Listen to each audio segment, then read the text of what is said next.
Solution process के अंदर इन actual होता क्या है, हम पहले वो चीज़ पढ़ के देखेंगे। जब कोई भी सॉल्यूट को हम सॉल्वेंट के अंदर ऐड करते हैं, किसी भी सॉल्यूट को जब हम सॉल्वेंट के अंदर ऐड करेंगे तो वो सॉल्यूट सॉल्वेंट के साथ क्या होगा, बॉन्ड बनाने की कोशिश करेगा। अब देखो, जैसे NaCl है, NaCl को हम सॉल्यूट बोलेंगे, नमक है, नमक को जब हम सॉल्वेंट, वो भी क्या है, पानी, पानी के अंदर ऐड करते हैं तो एक्चुअल में क्या होता है, जो NaCl है वो अकेला एक मॉलिक्यूल प्रेजेंट नहीं होता है। वो किस फॉर्म में प्रेजेंट होता है, एक क्रिस्टल स्ट्रक्चर की फॉर्म में प्रेजेंट होता है। NaCl के साथ के अंदर क्या होता है, एक Na बहुत सारे Cl के साथ ऑलरेडी बॉन्ड बनाए रखा होता है। फॉर एग्जांपल इस तरीके से उसने बॉन्ड बना रखा होगा, NaCl के साथ क्या बना रखा होगा, बॉन्ड बना रखा होगा। देखो, जब एक्चुअल में क्या होगा कि NaCl के अंदर जो बॉन्ड Na और Cl दो एटम्स के बीच में होगा, उन बॉन्ड्स को क्या बोलेंगे, वो होगी इंट्रामोलिक्यूलर अट्रैक्शन, इंट्रामोलिक्यूलर अट्रैक्शन बोलेंगे। और जो दो अलग अलग मॉलिक्यूल्स के बीच में जो बॉन्ड होगा उसको बोलेंगे इंटरमोलिक्यूलर बॉन्ड। वो होता है इंटरमोलिक्यूल, दो अलग अलग मॉलिक्यूल्स के बीच में क्या प्रेजेंट होता है, बॉन्ड प्रेजेंट होता है। वो भी किस वजह से होता है, इंटरमोलिक्यूलर अट्रैक्शन की वजह से। अब इसी तरीके से जो सॉल्वेंट होता है, वाटर होता है। अब जब आप किसी ग्लास के अंदर वाटर लेते हो तो उसमें एक वाटर का मॉलिक्यूल तो प्रेजेंट नहीं होगा, उसमें बहुत सारे वाटर के मॉलिक्यूल्स प्रेजेंट होंगे। और वो बहुत सारे वाटर के मॉलिक्यूल्स एक दूसरे के साथ उन्होंने क्या बना रखा होगा, बॉन्ड बना रखा होगा किसी न किसी अट्रैक्शन की वजह से। और उस बॉन्ड को दोबारा से मैं रिपीट करती हूँ, वो बॉन्ड होगा इंट्रामोलिक्यूलर अट्रैक्शन की वजह से। अब जब हम सॉल्यूट को सॉल्वेंट में ऐड करते हैं, क्योंकि हम जानते हैं कि उस सॉल्यूट के पार्टिकल्स को सॉल्वेंट के पार्टिकल्स में क्या होना होता है, उनकी जगहों के बीच में जगहों को ऑक्यूपाई करना होता है। फॉर एग्ज़ाम्पल, अगर मैं इसको सर्कल को किससे डिनोट करूँ, सॉल्वेंट से डिनोट करूँ, तो जो सॉल्यूट आएगा, और सॉल्यूट को मैं किससे डिनोट करूँ, स्टार से। स्टार डिनोट करता है सॉल्यूट को और सर्कल डिनोट करता है सॉल्वेंट को। जब सॉल्यूट को मैं इसमें ऐड करूँगी तो उसमें जो स्पेस प्रेजेंट है उसको ऑक्यूपाई करने के लिए पहले सॉल्वेंट के मॉलिक्यूल्स को एक दूसरे से क्या होना होगा, अलग होना होगा। जैसे मान लो एक स्टार डिनोट करता है एक NaCl को, वो स्टार, वो NaCl दूसरे NaCl से जुड़ा होगा, वो इस तरीके से उनके बीच में क्या प्रेजेंट होगा, बॉन्ड प्रेजेंट होगा।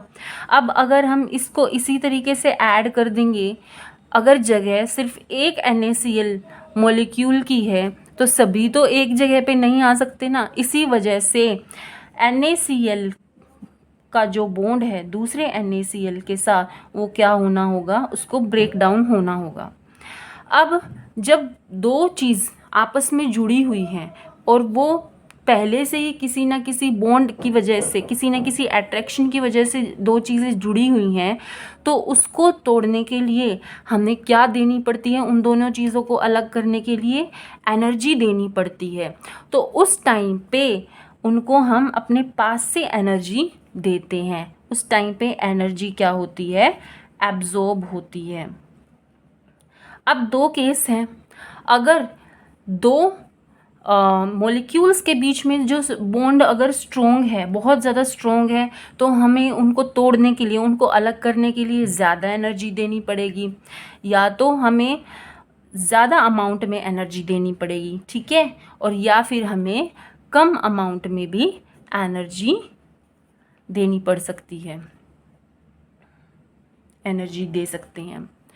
अब इसी तरीके से जो सॉल्वेंट है, सॉल्वेंट किस तरीके से प्रेजेंट होता है? शुरुआत में सॉल्वेंट के मॉलिक्यूल्स इस तरीके से प्रेजेंट होते हैं, जैसे H2O है, H2O ने बॉन्ड बना रखा होता है दूसरे H2O के साथ, इस तरीके से वो प्रेजेंट होते हैं। अब अगर NaCl को आना है, H2O अगर NaCl को आना है तो उसको पहले क्या करना होगा? H2O का बॉन्ड H2O के बॉन्ड के साथ क्या होना होगा? ब्रेक डाउन होना होगा। उस टाइम पे भी हमें क्या चाहिए होगी? एनर्जी। उस टाइम पे भी क्या होती है? एनर्जी एब्जॉर्ब होती है, क्योंकि इसके बीच में, इसको तोड़ के, इसको अलग करके बीच में किसको लेके आना है? हमें NaCl को ऐड अप करना है। अब एनर्जी, अब देखो ये तो केस होता है जब दो चीज़ों को, सोल्यूट को भी अलग करते हैं और सॉल्वेंट के मॉलिक्यूल्स को भी अलग करते हैं, तो हमें अपने पास से एनर्जी देनी पड़ती है। अब उसके बाद क्या होता है? जब सॉल्वेंट के पार्टिकल्स एक दूसरे से अलग हो जाते हैं, ये केस हो जाता है, तो तब उस टाइम पे बीच में क्या बनेगी? जगह बनती है, और सोल्यूट के पार्टिकल्स क्या होते हैं? उसमें अपनी जगह बना लेते हैं। तो उस टाइम पे यहाँ पे क्या आएगा? NaCl ऐड अप हो जाएगा। अब जब NaCl ऐड होगा, क्योंकि NaCl के अंदर एक एटम क्या है जिस पे पार्शियल पॉजिटिव चार्ज है, और एक एटम क्या है जिस पे पार्शियल नेगेटिव चार्ज है, तो वो एटम दूसरे मॉलिक्यूल के अंदर पार्शियल नेगेटिव और पार्शियल पॉजिटिव चार्ज के साथ क्या बनाएगा? जब बॉन्ड बनाना शुरू करेगा, तो उस टाइम पे जब नया बॉन्ड बनता है, तो वो क्या होता है? एनर्जी रिलीज करता है। देखो, जब bond, when new bond is form, new bond, वो भी कौन सा? स्टेबल बॉन्ड, ठीक है। जब नया स्टेबल बॉन्ड बनता है, then energy is released, then energy is released. जब स्टेबिलिटी की तरफ जाते हैं, तो उस टाइम पे क्या होगी? एनर्जी क्या होगी? रिलीज होगी, एनर्जी इज रिलीज्ड। और व्हेन बॉन्ड्स, कौन से बॉन्ड? Stable bonds, stable bonds are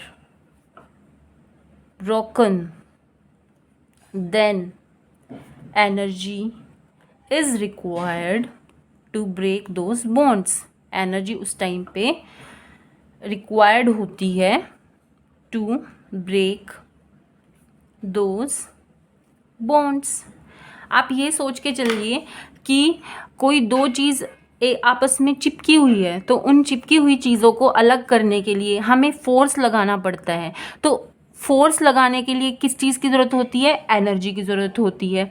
तो उन दो स्टेबल चीज़ों को, स्टेबिलिटी का मतलब क्या है? वो एक दूसरे के साथ रहना चाहती है, उन चीज़ों को अलग करने के लिए हमने क्या दिया? उसको एनर्जी दी। अब जब दो अलग अलग तरह की चीज़ें एक दूसरे से जुड़ती हैं और वो एक दूसरे के साथ क्या बनाती है? बॉन्ड बनाती है, तो वो क्या करती है? वो स्टेबिलिटी की तरफ जाती है, वो वैसे रहना चाहती हैं। उस टाइम पे वो क्या करती है? वो एनर्जी रिलीज़ कर देती है। वो अपनी एनर्जी को क्या कर देंगे? रिलीज़ कर देंगे और स्टेबिलिटी की तरफ चले जाएंगे।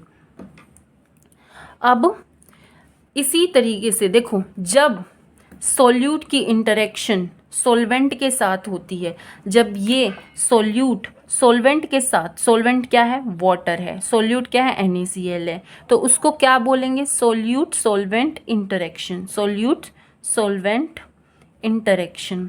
और जब सॉल्यूट, सॉल्यूट क्या था? NaCl, NaCl के साथ जो इंटरेक्शन होती है उसको बोलेंगे सॉल्यूट सॉल्यूट इंटरेक्शन।